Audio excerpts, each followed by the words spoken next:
¿Ya se ve la presentación?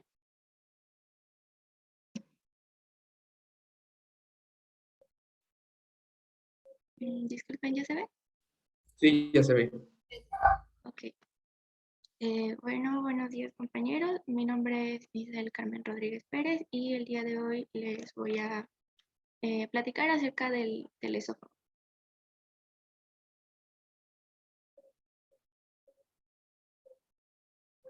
Si no se me llega a entender o creen que voy muy rápido, me pueden decir.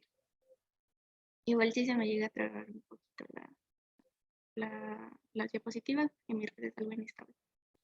Bueno, empecemos por definir qué es el esófago y este va a ser un conducto músculo-membranoso que va a ser la continuación de la faringe y va a terminar en el esófago. Este conducto pues, se va a extender desde el borde inferior del cartílago cricoides a la altura de la sexta vértebra cervical y se va a dirigir verticalmente hasta la cara izquierda del cuerpo vertebral de la 11ª vértebra dorsal. Entonces podemos decir que va de C6 a la D11.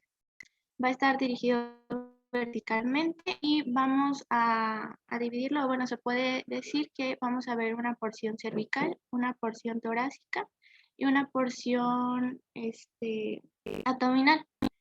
En la porción cervical, esta va a descender por la parte inferior del cuello. De ahí, esta va a descender del tórax al diafragma, que sería la porción torácica. Va a atravesar el diafragma por el hiato esofágico y va a llegar pues, al esófago pasando por este orificio, va a llegar hasta el estómago, que sería la porción abdominal. Su fijación va a ser por tejido conjuntivo más o menos condensado que lo va a unir a la tráquea, a los bronquios y al diafragma, ¿no? Entonces aquí está el tejido con fibroelástico, la tráquea y pues el esófago, ¿no? Como les mencioné, este conducto va a estar dirigido más o menos vertical y va a descender casi paralelamente a la columna vertebral de la que se va a separar de la cuarta o quinta vértebra dorsal. Va a presentar ciertas curvaturas, pero pues estas curvaturas en sentido anterosuperior son poco marcadas, por lo que nos menciona el Quirós que los autores lo mencionan como un conducto recto. Y en sentido transversal va a presentar una curva superior que va a ser cóncava a la derecha y una curva inferior cóncava a la izquierda. En cuanto a su diámetro y forma, este conducto no va a tener un calibre uniforme en estado de distensión. Entonces vamos a tener 3 estrechamientos que van a corresponder como a las estructuras que va a haber en esas partes, ¿no? Entonces, de superior a inferior vamos a tener que el primer estrechamiento es el estrechamiento cricoideo, que va a estar por debajo del cartílago cricoides y es la más constante, pero también la más pequeña, porque va a medir de 12 a 15 milímetros de diámetro. Siguiendo de vamos a tener al estrechamiento aórtico o también aórtico bronquial. Este va a corresponder al lugar donde la aorta y el bronquio izquierdo se van a poner en comunicación con el esófago, que sería esta parte. Y va a medir de 15 a 17 milímetros. Y por último sería el estrechamiento diafragmático, que pues se va a presentar pues cuando pasa el diafragma y va a tener un diámetro de 15 a 20 milímetros. Entre los intervalos de estos estrechamientos vamos a tener porciones dilatadas, ¿no?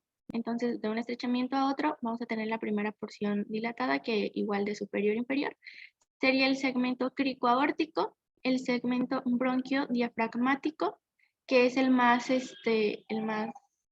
extenso, por así decirlo, de mayor amplitud, y el subdiafragmático, que sería este de acá.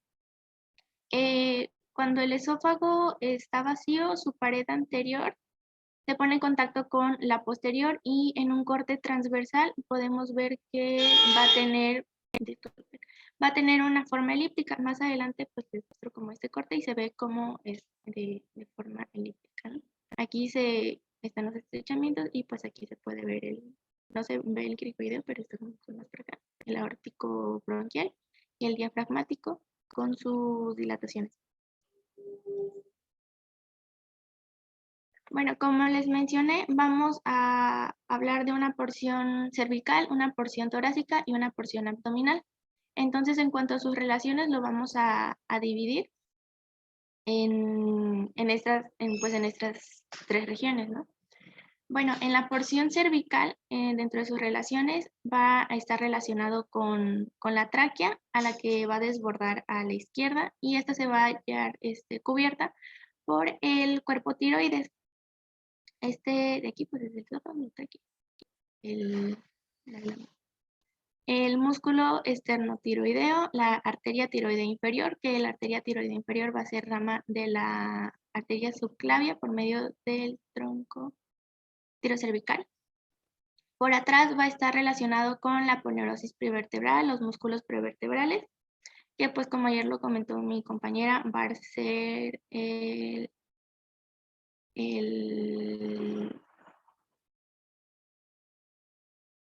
aro del cuello, no, el recto anterior mayor de la cabeza, el recto anterior menor de la cabeza y no me acuerdo el tercero. Y también va a estar relacionado con la cara anterior de los cuerpos vertebrales. A los lados va a tener pues el cuerpo tiroides y va a estar relacionado también con la arteria tiroidea inferior. Y también con el nervio recurrente, que por la derecha va a tener relación directa con la cara lateral del esófago, mientras que del lado izquierdo va a ascender por la cara anterior. Entonces el izquierdo va a ser por la cara anterior y el derecho por la cara lateral. Y un poco más afuera va a corresponder a la carótida interna, a la carótida primitiva, a la yugular interna y al nervio vago, que serían estos, y pues estos ya sabemos que son los elementos del paquete neurovascular del cuello. Pero me puedes señalar tú con tu cursor, ¿cuáles son esos elementos del paquete neurovascular del cuello? ¿Se ve mi cursor? ¿Sí?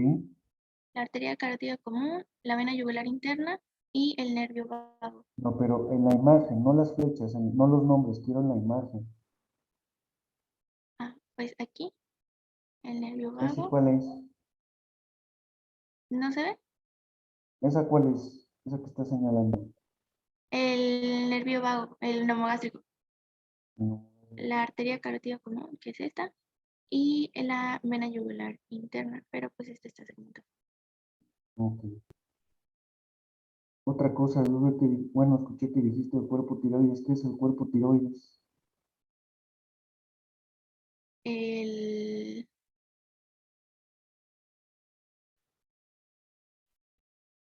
¿No sería el cuerpo de la glándula tiroides?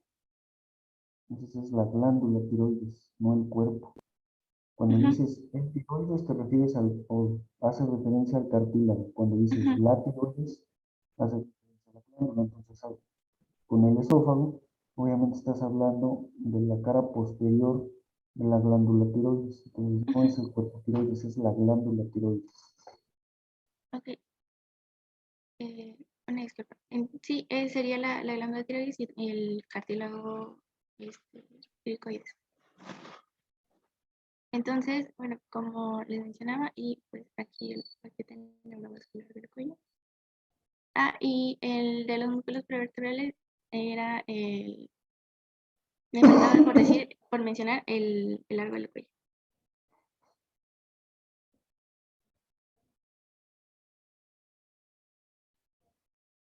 Bueno, en cuanto a sus relaciones, esto fue en cuanto a la porción cervical. En la porción torácica vamos a tener por delante igual a la tráquea con el origen del bronquio izquierdo, los cuales pues están unidos por tractos conjuntivoelásticos, que fue lo que mencioné al principio de cómo era su fijación, y por fibras musculares lisas que se condensan en la parte inferior de la tráquea, que va a estar formando el músculo broncoesofágico. Por debajo del bronquio, que debajo de aquí, se va a relacionar con los ganglios linfáticos intertraqueobrónquicos, y más abajo en el fondo, y más abajo se va a relacionar con el fondo de saco de Haller, y pues también con el pericardio. Más adelante, cuando hablamos de los linfáticos, tengo una imagen. Por atrás va a estar relacionada con el canal torácico, la vena ácido, que aquí se ve el largo, pero está saliendo. El conducto canal torácico, la vena ácido, las venas intercostales derechas, y en su parte inferior con la aorta que se va a interponer entre el esófago y la columna vertebral. Doctor, pues al principio esto se ve como que es paralela, pero ya de ahí se va haciendo posterior al esófago. Que pueden ver aquí, que en esta parte cuando pasa por Es el... anterior. En un inicio la aorta es anterior al esófago y conforme van descendiendo se vuelve posterior, ¿no? Por las curvaturas del esófago y las curvaturas de la aorta, ¿no? Entonces, en el inicio, las relaciones de la aorta con el esófago queda por delante, siempre va a quedar a un lado, pero en un inicio queda una ubicación más anterior, y conforme va descendiendo se va volviendo posterior, a manera de que queda, como tú dijiste, no queda entre la columna y el esófago.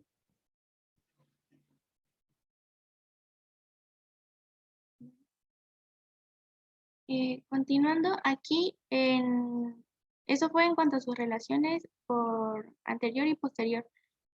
En cuanto a sus relaciones laterales, aquí pues va a haber diferencias del lado izquierdo y del lado derecho. Del lado derecho va a estar relacionado con la pleura mediastina y se interpone al nivel de la cuarta vértebra dorsal el callado de la vena ácigos, que va a cruzar el esófago para desembocar en la vena cava superior. Y esto el del lado derecho. Mientras que del lado izquierdo va a estar por arriba de la pleura mediastina, de la que se va a hallar separado por el callado de la aorta. Entonces tenemos que del lado derecho el callado de la vena ácigos y del lado izquierdo el callado de la aorta. Y pues con la aorta descendente. En cuanto a sus relaciones con los neumogástricos, el inferior, en la parte inferior del tórax, el izquierdo va a pasar por la cara anterior y el derecho va a pasar por la cara posterior del esófago, y van a formar así el plexo periesofágico. Entonces, su relación con los recurrentes, el izquierdo va a pasar por la cara anterior, mientras que el derecho va a pasar por la cara posterior del esófago, y así van a formar el plexo periesofágico. Aquí en la parte más inferior, ahí es donde les digo que al principio...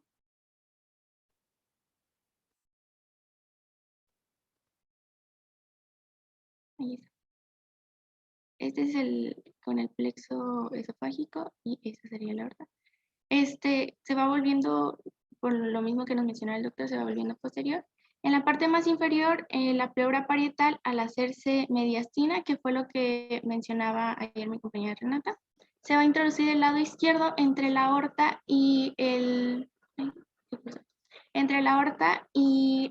esófago, perdón, para formar así el fondo de saco aórtico esofágico.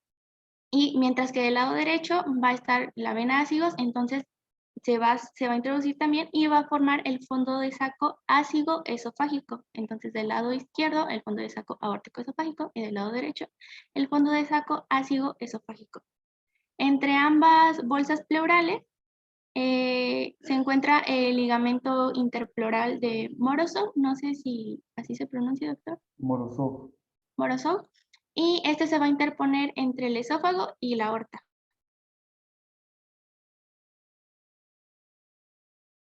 Ahora, en cuanto a, igual en sus relaciones abdominales, había pues el libro en el que nos menciona que es la porción cervical, la porción torácica y la porción abdominal, pero también nos menciona una porción en cuanto a sus relaciones, una porción diafragmática. Esta porción diafragmática, aquí está el diafragma, pasa al esófago acompañado también de los neumogástricos y se va a adherir a uno de los pilares por medio de fibras musculares más pálidas del diafragma. Y estas fibras van a constituir lo que es el músculo frenoesofágico. Aquí se ve el ligamento frenoesofágico y este músculo es una especie de esfínter que es lo que va a impedir el reflujo de los alimentos introducidos en el estómago. Y no sé, doctor Sistema, pero también nos leí algo de que en la parte superior con el cartílago, como en su límite con el cricoides, también había como un tipo de esfínter, que era el esfínter superior y este sería el esfínter inferior. Y de hecho también, del diafragma, pues mencionaba que el hiato esofágico, como les mencioné al principio, tiene como no es como tal un círculo, sino que va a tener una forma como de manguito más o menos, que, que se los mostré al principio. Y pues esto también como que pues es el mismo, el esfínter, que evita el reflujo de los alimentos que se van a introducir del esófago al estómago. Por delante se va a relacionar con el neumogástrico izquierdo y con el lóbulo posterior del lóbulo izquierdo. Por atrás con el neumogástrico derecho, la aorta y los pilares del diafragma. Y ¿Otra vez eso? ¿Perdón? Otra vez esa parte que no te entendí. Por delante, ya en la porción abdominal, se va a relacionar con el neumogástrico izquierdo y el borde posterior del lóbulo izquierdo. Del lóbulo izquierdo es del hígado, ¿verdad, doctor? Eso sí será, porque dices el lóbulo izquierdo, pero no sé de qué, pues el lóbulo del pulmón o del cerebro, ¿no? Pero es el lóbulo izquierdo, ahí lo tienes en la imagen, ¿no? Marcado con el número 2. El lóbulo izquierdo, lóbulo de Spiegel del hígado. Con el 4, lóbulo derecho. En el 1 está el epiplón gastrohepático. El 3 pues es el esófago y el 5 es el cardio, ¿no? Que bueno, eso lo vamos a ver en el estómago, pero es la región del estómago más, bueno, la parte del estómago que está entre el esófago y el estómago, ¿no? Entonces ahí en esa parte abdominal, que es la más corta de todas, tiene por delante la cara posterior del lóbulo izquierdo del hígado, ¿no? Y bueno, desde el tórax, que los neumogástricos ahí le llegan al esófago, el izquierdo por delante y el derecho por detrás, y así cruzan el diafragma para llegar a la porción abdominal. A ver, Carlos López González, ¿por dónde pasa el esófago al diafragma?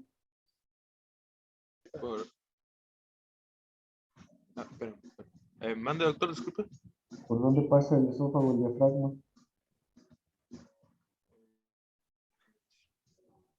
El esófago, el diafragma, ¿dónde pasa? Ajá.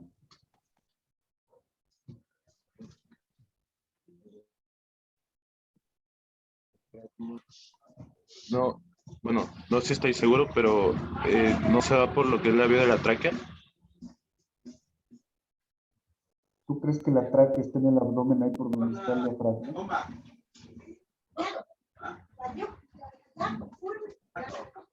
Bueno, no estoy seguro. A ver, Oscar, ¿por dónde pasa el esófago o el diafragma? ¿Por el hiato esofágico, doctor? Pues sí, por el hiato esofágico. ¿Y ese hiato esofágico cómo se forma?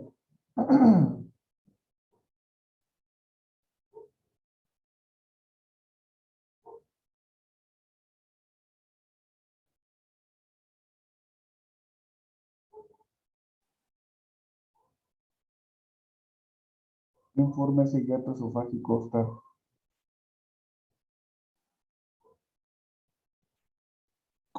Me estaba preguntando cómo se forma, ¿verdad, doctor? ¿Sí? ¿Quién lo forma?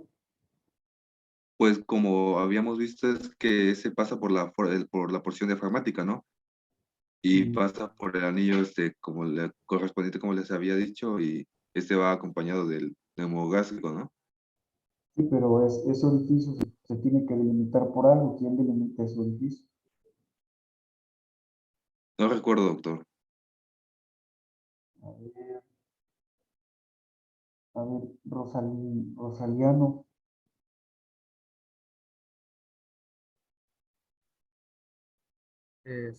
Pues yo diría que está limitado por las mismas fibras del diafragma, ¿no? No, pues sí, pero ¿quién? A ver, Andrés.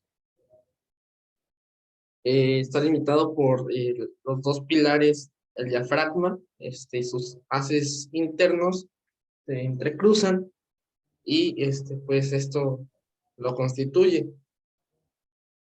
Sino la porción carnosa del diafragma, los haces internos de los dos pilares. Al momento de que se cruzan, por ahí tenías una imagen anterior a esta, tenías un corte axial del abdomen a la altura del diafragma. Ahí está, la otra. No, no, no. Bueno, esa. Entonces ahí tienen la imagen, está la porción carnosa y la porción tendinosa en el centro. Ahí realmente la porción carnosa porque está hacia la izquierda de la línea media, aunque también hay casos en que está delimitado por la porción tendinosa, o sea, por el centro frénico. ¿Qué otro nombre recibe NISA? ¿Qué otro nombre se le da al centro frénico del diafragma?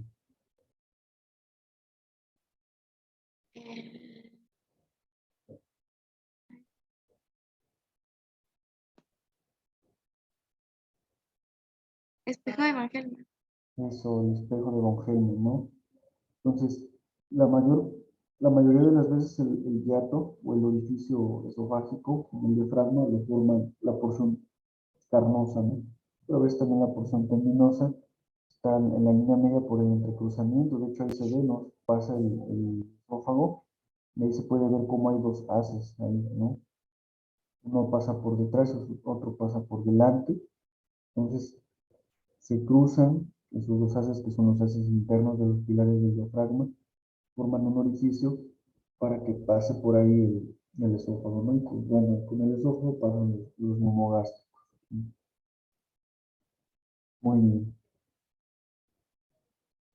Entonces nos quedamos en las relaciones, ¿no? En la parte, en la cara anterior del esófago pasan, bueno, no pasan, está en contacto con el hígado, el lóbulo izquierdo del hígado, y obviamente con el neumogástrico, ¿no? ¿Qué más, Misa? Pues lo que les mencionaba, que adelante con el neumogástrico izquierdo y con el lóbulo y el borde posterior del lóbulo izquierdo. Por atrás con el neumogástrico derecho, la aorta y pues los pilares del diafragma. Y el lado derecho va a estar en relación con el lóbulo de Spiegel, que es el número 4. El lado izquierdo es la tuberosidad mayor del estómago. Y yo ya mencioné el cardio. Y sus relaciones con el peritoneo, el cual va a cubrir la cara anterior por medio de la hoja parietal, que es la continuación de la que va a revestir la cara anterior del esófago. Va a llegar hasta el diafragma y se va a reflejar para cubrir al diafragma. De ahí la cara posterior se va a hallar libre de peritoneo y esta hoja va a revestir la cara posterior del estómago. Y al llegar a esta porción, al cardias, se va a reflejar, sí, pero no va a cubrir el esófago. las hojas anterior y posterior del peritoneo se van a unir y van a formar a la derecha la extremidad superior del epiplón gastrohepático y a la derecha el ligamento frenogástrico.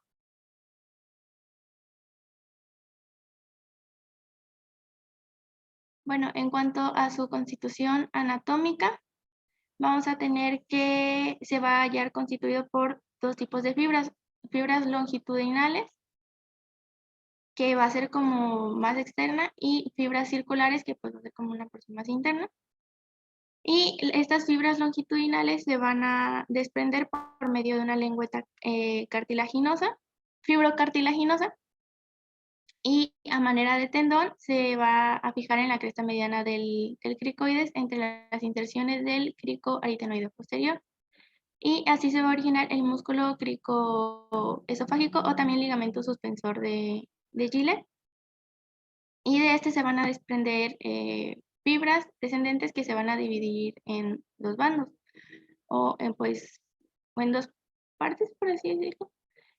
Sus fibras medias se van a dirigir verticalmente y las laterales se van a dirigir hacia abajo y atrás hasta alcanzar la cara posterior del esófago, donde se van a poner en contacto entre sí pues con el lado opuesto. Y entre estas se va a hallar un espacio triangular de base superior que no va a tener fibras longitudinales, que sería este espacio acá, y cuyo fondo van a estar solamente formado por fibras circulares. Esta parte pues no va a tener fibras longitudinales, sino que en el fondo solo va a haber fibras circulares. De ahí las fibras longitudinales se van a hallar reforzadas por haces longitudinales bronquiales y diafragmáticos, que al llegar al estómago se van a continuar con la capa muscular pues del estómago.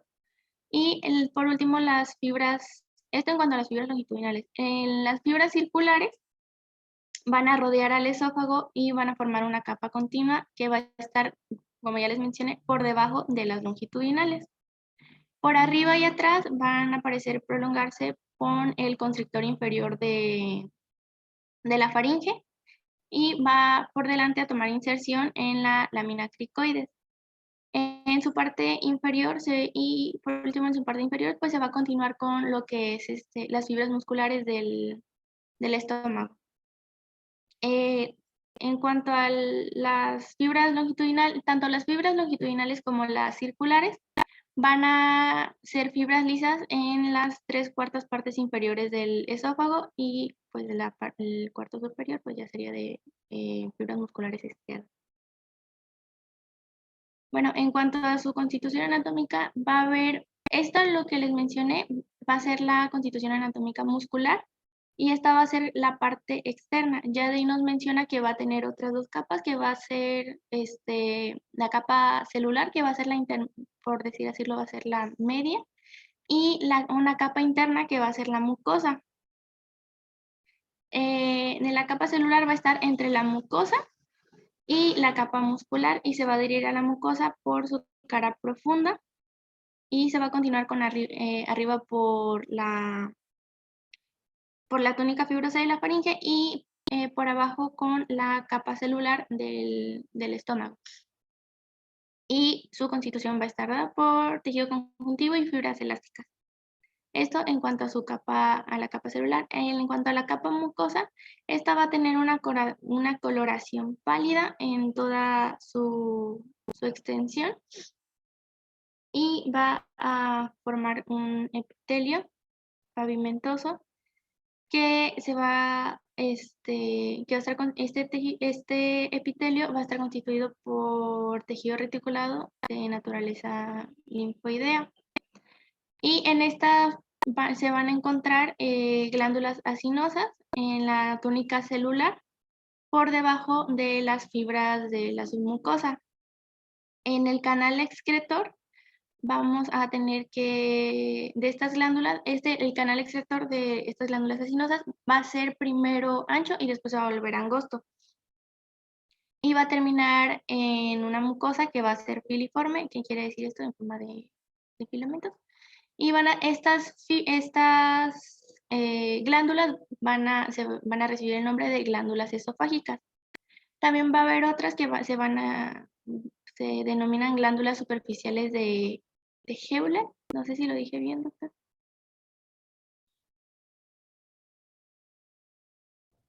Sí, está bien. De Hewlett. Y estas también se van a encontrar en la misma mucosa, pero a comparación de las esofágicas, estas no van a invadir la capa celular, van a ser tubulares y ramificadas y van a ser semejantes a las glándulas que va a poseer el estómago en su porción cardíaca, pues en la porción del cardio. En cuanto a su... A ver, espérame tantito. Ahorita, ahí como no está el doctor, lo vamos a dejar hasta aquí y queda pendiente la irrigación, el drenaje y la inervación del esófago para mañana. ¿Sale? Entonces, lo dejamos aquí y le seguimos mañana. Sí, doctor, está bien. Sí, doctor, gracias. Hasta mañana. Gracias, doctor. Hasta luego. Gracias.